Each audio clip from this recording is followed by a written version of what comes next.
Thank you, Mr. Chairman. Being relatively new to this process here, not having been watching it for decades, this gets confusing very quickly. Mr. Wood, you talked about JSAs, that they don't really meet the standard of good faith negotiation. Can you explain that to me?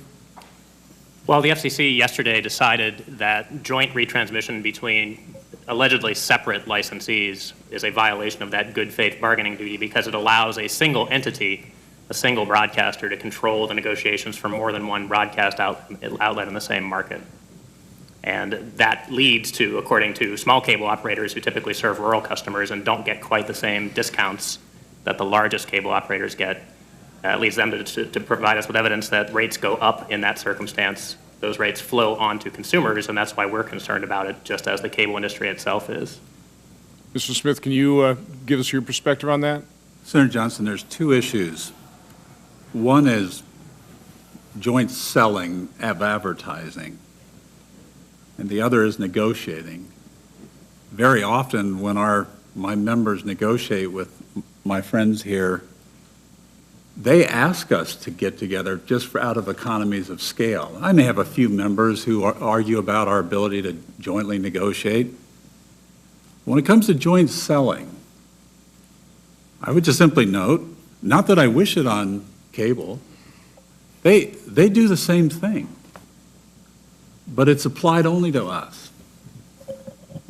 It does not seem fair, and I don't mean to offend my friend Bill Lake here, but the FCC is under statutory obligation to do a biennial review of ownership in this vastly changing market. You know how long it's been since they've done that? Since 2007. And so, do my members try to deal with the market realities that are out there? Of course they have. In order to promote localism, promote local news and weather, and especially emergency information, particularly when there's a tornado bearing down on your community, it actually helps. The record is replete with how this has expanded localism and diversity. And yet we're singled out. It doesn't seem right, and it does seem a dereliction of duty on the part of the FCC to be square with broadcasting, because there's no replacement for localism than us. And when it comes to a lot of these issues like distance signals, we want them to have it. Stella's lapsed before. In 2009, we kept their signals up. We want them to have those signals. But the question is, shouldn't you want, as a matter of public policy, localism? Why do you want LA news brought into Wisconsin? They need to build out their networks and not have the advantage. I think we're veering off subject of the joint sales agreements. To me personally, there's a great deal of bias toward the regulations as written. People base business models on those, and then all of a sudden they get changed, possibly not following the statute. Mr. Powell, can you just kind of speak to that? The stability of you've got a regulation, people base those business models. Now the FCC is changing them without giving, I think what some people may consider not due notice, not really following the statute in terms of review. Yeah, let me be clear, at least representing the position of cable, because Gordon has raised it. We have no opinion whatsoever on the efficacy of joint sales in sales agreements. We haven't challenged that function. We don't have an opinion on that function. I will note, however, that the accusation that what cable does is exactly the same as what broadcasting does is fundamentally different. The difference being that in these interconnect situations in which cable companies negotiate for advertising, you're talking about companies who are not competitors. They're in no way competitors with each other. In the context of broadcasting, they are companies that are otherwise supposedly competitors, which raises other sets of concerns, of which I've never examined or I don't have an opinion.